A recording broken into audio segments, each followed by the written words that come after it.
दोस्तो, आजच्या नवीन कहाणीमध्ये आपल्या सर्वांचं स्वागत आहे. आजच्या नवीन कहाणीचे नाव आहे हायवे. आपल्याला तर माहीतच आहे की कोरोना काळात सगळ्यांचे किती हाल झालेले ते. जशा कोरोना केसेस कमी होऊन नुकतीच अनलॉकिंगची प्रक्रिया सुरू झाली, तसं जीवन पुन्हा पूर्ववत सुरळीत चालू व्हायची चिन्ह दिसत होती. गव्हर्नमेंट गाईडलाईन्स निघाल्या आणि सर्व पर्यटन स्थळं पुन्हा आधीसारखी चालू झाली. जवळजवळ 7-8 महिन्यांच्या मोठ्या बंदिवासानंतर कुठे बाहेर मनसोक्त फिरण्याचा योग चालून आलेला. ही संधी दौडून नव्हती चालणार. आम्ही सगळेजण मिळून बाहेर जायचा प्लॅन करत होतो आणि अखेर एक दिवस ठरलाच. त्या दिवसात मुख्यतः दिवेआगर व कोकणातील खूप सारे बीच पर्यटन दृष्टीने खूप प्रसिद्ध झाले होते. आमच्या जवळपास आम्ही न बघितलेला असा दिवेआगर बीच होता. आपणही इकडेच प्लॅन बनवायला हवं असं आम्ही सगळ्यांनी ठरवलं. मी, माझी मोठी ताई, तिचा नवरा, आम्ही त्यांना भाऊ म्हणत असू, आणि माझी छोटी ताई, असे 4 जण. शनिवारी सकाळी जाऊन रविवारी घरी, असं 2 दिवसांचा बेत ठरला. खरं तर शनिवार रविवार हे 2 दिवस दिवेआगरला राहून रविवारी संध्याकाळी घरी यायचं ठरलेलं, पण पुरेसा वेळ मिळाल्याने प्लॅनमध्ये थोडा बदल झाला व दिवेआगरसोबत जवळ असलेला हरिहरेश्वर मंदिर आणि बीचसुद्धा बघण्याचं ठरलं. शनिवारी दिवेआगर मनसोक्त फिरून रविवारी सकाळी हरिहरेश्वरला निघायचं होतं, पण काही कारणास्तव थोडा उशीर झाला. मग दुपारी जेवण करूनच हरिहरेश्वरला जायला निघालो. वास्तविक हा अंतर 1.5 तासांचा आहे. आम्हाला पोहोचायलाच चांगली संध्याकाळ झालेली. कधी प्लॅनिंग मॅनेजमेंटमध्ये गडबड झाल्यावर पुढच्या सगळ्या प्रवासाचा बट्ट्याबळ होऊन जातो. आमच्या बाबतीत देखील असेच होताना दिसत होतं. सुरुवातीला रविवारी संध्याकाळी घरी येण्याच्या बेतात होतो, पण आता रविवारच्या संध्याकाळी आम्ही अजून हरिहरेश्वरलाच होतो. पण एवढ्यातही निभावलं नाही. हरिहरेश्वरला दर्शनासाठीची गर्दी, त्यात खरेदी आणि नंतर समुद्रकिनारी फिरण्यामध्ये गेलेला वेळ, ह्या सर्वांमध्ये आमचा आता चांगलाच वेळ गेलेला. एव्हाना रात्रीचे 9 वाजत आलेले. आता लवकर घरी निघायलाच हवं. घरी कळवलं तेव्हा तिकडून देखील बराच ओरडा मिळाला. वास्तविक पाहता आम्ही दिवेआगरवरून हरिहरेश्वरला यायला श्रीवर्धन रोडने आलेलो, पण आता जाताना हा रस्ता खूप दूरचा झाला असता. आता हरिहरेश्वर पासून पनवेलला जाण्यास 2 रस्ते होते. एक म्हणजे माणगाव मार्गे, जिकडून आम्ही जाणार होतो, आणि दुसरा रोहा घाट मार्गे. निघता 9 वाजलेले. आम्ही इकडूनच जेवून निघायचं असं ठरवलं. ह्याला 2 कारणं होती. एक म्हणजे पुढे हॉटेल मिळेल की नाही ह्याचा भरोसा नाही, आणि दुसरं म्हणजे एकदा जेवून घेतलं की सलग कुठेही न थांबता जाता येईल घरी. रात्रीचं जेवण करून साधारण 10च्या सुमारास आम्ही घरी जायला निघालो. तसा हरिहरेश्वर ते पनवेल असा 4 तासांचा एकूण प्रवास होता, पण मध्ये ट्रॅफिक वगैरेमुळे आम्ही 5 तास लागतील असं पकडून चालत होतो. आम्ही म्हसळा माणगाव मार्गे जाणार होतो. तो रस्ता देखील सोयीचा होता. गाडी मीच चालवत होतो. बाजूला भाऊ आणि पाठीमागे 2 ताई. ताईने आधीच गाडी हळू चालवण्याबाबत बजावलं होतं. मी देखील नॉर्मल स्पीडवर कोणतीही घाई न करता गाडी चालवत होतो. तासाभरात आम्ही म्हसळाला पोहोचलो, पण म्हसळाच्या टी पॉइंटला पोलिसांची नाकाबंदी दिसली.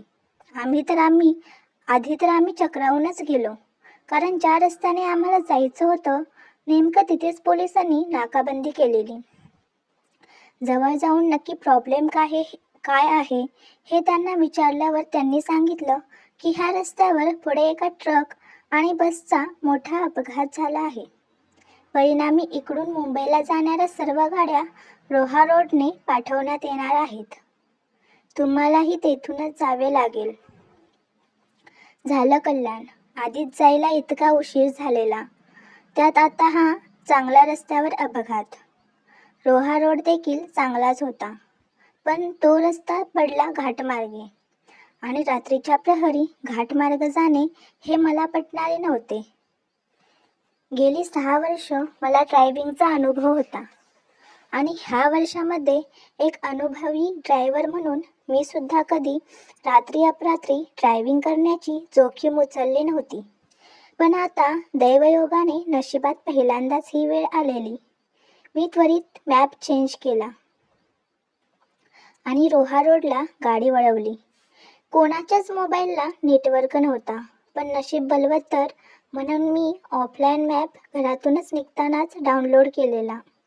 म्हसळा रोडच्या सर्व गाड्या ह्या रोह्याच्या रस्त्याने वळवल्यामुळे थोडीफार रहदारी होती, पण थोडेच वेळ. जसं आम्ही घाटमाथ्याच्या जवळ जाऊ लागलो तसं रहदारी एकाएकी नाहीशी झाली. मी गाडीचा वेग जरा कमी केला आणि सावधानता बाळगून घाट चढू लागलो. घाटात गाड्यांची रहदारी नसल्यामुळे गाडी चालवायला एवढे कष्ट पडत नव्हते. एव्हाना रात्रीचे 1 वाजत आलेले. गाडी वळणांमधून वळणे घेत होती. समोरचा रस्ता काळोखाच्या अजगर विळख्यात गुडूप झालेला. गाडीच्या हेडलाईटचा प्रकाश देखील दूरपर्यंत पोहोचत नव्हता. पण मनात भीती आणून स्वतःचं मनोधैर्य खचवण्यात अर्थ नव्हता. गाडीमध्ये कोणीच झोपले नव्हते. जेव्हा माणूस त्याचे सामान्य आयुष्य जगत असतो तेव्हा त्याला 1000 चुका करण्याची जणू मुभा असते, कारण त्या चुकांनी त्याचं तेवढा नुकसान होत नाही. हा निसर्ग नियम आहे की आणखी काही देव जाणे. पण जेव्हा तोच मनुष्य अडचणीत असतो, सर्व बाजूने खचलेला असतो किंवा निरुपाय असतो, तेव्हा त्याने केलेली एक छोटी चूक सुद्धा त्याच्या विनाशाला कारणीभूत ठरत असते. ही म्हण माझ्यासाठी खरी ठरेल असे तेव्हा कधीच वाटले नव्हते. घाटाच्या वळणावर मी संथ गतीने गाडी चालवत होतो, पण जसा वळणाचा रस्ता संपून सरळ रस्ता लागला तेव्हाच मी ती छोटी चूक केली. मी गाडीचा वेग वाढवला, पण हा वेग मला फार काळ टिकवून ठेवता आला नाही, कारण जसा मी गाडीचा वेग वाढवला तसा एकाएकी अचानक गाडीच्या मध्ये बाजूच्या जंगलामधून एक प्राणी, माझ्या माहितीप्रमाणे एक माकडच आमच्या गाडीच्या मध्ये आला. गाडी वेगाने असल्याकारणाने मला अर्जंट ब्रेक मारणे भाग होते. ते माकड गाडीच्या इतके जवळ आलेले की मला गिअर कमी करून ब्रेक मारण्या एवढा पण वेळ मिळाला नाही.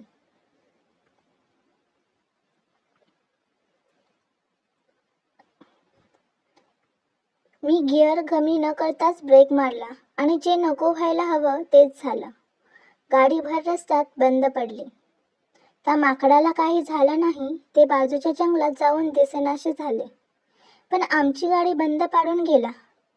जशी गाडी बंद पडली तसा पहिल्यांदाच हा घाट चढल्यापासून त्या रस्त्याचा थरारकपणा जाणवला. समोरचा रस्ता जो अजूनपर्यंत गाडीच्या हेडलाईटमुळे तग धरून राहिलेला, तो देखील एखाद्या उंदराला अजगराने गिळंकृत करावा तसा अंधारामध्ये गुडूप झाला. मनाची भीती मनामध्येच ठेवली आणि इग्निशन चालू केला. गाडीने करंट पकडला, पण गाडी चालू झाली नाही. पुन्हा एकदा प्रयत्न केला, पुन्हा तेच. गाडीमध्ये कोणताही फॉल्ट नव्हता. कुठे दूरच्या प्रवासाला जाताना मी नेहमी गाडीची नियमित सर्व्हिसिंग करून घेतो. ह्यावेळी देखील 3 दिवसाआधी सर्व्हिसिंग करून आणलेली. खूप प्रयत्न केले, पण सगळे अयशस्वी. ताईंना चिंता वाटू लागली. बॅटरीचा काहीतरी प्रॉब्लेम असू शकतो. मी बाकीच्यांना बोललो, तुम्ही गाडीतच बसा, मी उतरून बघतो काय प्रॉब्लेम झालाय ते. मी मोबाईलची टॉर्च चालू करून खाली उतरलो. माझ्यासोबत भाऊ पण उतरले. सगळ्यांनी टॉर्च धरली. मी गाडीचं बोनेट उघडून पाहू लागलो. गाडी बंद पडून पुन्हा चालू झाली नाही. म्हणून जेवढा आश्चर्यचकित नव्हतो झालो तेवढा बोनेट उघडून झालेलो, कारण गाडीमध्ये कोणत्याही प्रकारचा प्रॉब्लेम नव्हता. मग गाडी बंद पडण्याचं काहीच कारण नाही. मी बोनेट बंद करून गाडीत बसलो आणि पुन्हा गाडी चालू करण्याचा प्रयत्न केला, पण ह्यावेळी मात्र करंट देखील पास झाला नाही. डोक्याचा नुसता संताप होत होता. पण इतक्यात मला आठवलं, की कधी कधी बोनेटच्या कार्बोरेटरमध्ये पाणी न टाकल्यामुळे देखील असा प्रॉब्लेम होतो. मी गाडीमध्ये पाणी शोधायला लागलो. एक बाटली होती, पण ती पुरेशी नव्हती. अशा घाटमार्गी थांबून कोणत्या गाडी येण्याची वाट पाहण्यात मूर्खपणा होता. मी भाऊंना ताईजवळ थांबून आणि कोणती गाडी येते का हे पाहायला गाडीजवळच थांबून स्वतः कुठे पाणी मिळतंय का हे पाहायला गेलो. सोबत 2 बाटल्या घेतल्या. जंगल बाहेरून जसं वाटत होतं तसेच आतमधूनही होतं. एकदम घनदाट. रातकिड्यांची किरकिर आणि माझ्याच पायाखाली चिरडल्या जाणाऱ्या सुक्या पाण्याचा आवाजाखेरीज अजून कोणताही आवाज नव्हता. मी लगबगीने कुठे कोणता घर किंवा तलाव दिसतंय का हे बघायला लागलो. नशिबाने मला काही अंतरावर एक छोटं तळं दिसलं. मी मनोमनी खुश झालो. 2 बाटल्या भरून त्यात पाणी घेतले आणि परतीच्या वाटेला जाणारच होतो की तळ्याच्या काठी एक झोपडीवाचा घर दिसले. बाहेर एक छोटा बल्ब लावलेला. त्यामुळेच ते घर माझ्या नजरेपासून लपू शकले नाही. मी बल्बाच्याच प्रकाशात मला त्या घरात एक पुसटशी हालचाल दिसली. एवढ्या घनदाट जंगलात एकाकी असे हे घर. मनाला काही पटत नव्हते. पण मनात त्याच वेळी एक अजून विचार थैमान घालत होता. जर ह्या पाण्यानेही गाडी चालू झाली नाही तर, जर कदाचित ह्या घरात आजची रात्र आसरा घ्यावा लागला तर? मला मान्य आहे, एक अनुभवी चालक असूनही हे विचार एकदम पोरसट आणि व्यर्थ असे होते. अशा आडमार्गी जंगलात थांबणे म्हणजे स्वतःच्या मृत्यूचे आमंत्रण स्वतःहूनच देणे. पण त्या एकाकी घरात कोण आहे हे पाहण्याचा मोह मला त्यावेळी आवरला नाही आणि लागलीच मी त्या घराकडे वळलो. झोपडीवजा असे ते घर. ते 1 रूमचे घर. वरती पत्र्याचा छप्पर, समोर जुना लाकडी दरवाजा आणि त्याच्या डाव्या बाजूला लोखंडी गजाची खिडकी. दरवाजा लावला होता, पण खिडकी थोडीफार उघडी होती. मी खिडकीतून आतमध्ये कोणाला कळणार नाही इतक्या सावकाश आणि सावधपणे डोकावून बघितले. जसं आतमधील दृश्य बघितलं तसं 1 नाही 2 नाही, तब्बल 5 सेकंद माझ्या काळजाचे ठोके चुकले. माझ्या आयुष्यातलं सगळ्यात भयानक दृश्य. इतके की माझी किंचाळी निघाल्या वाचून राहिली नाही.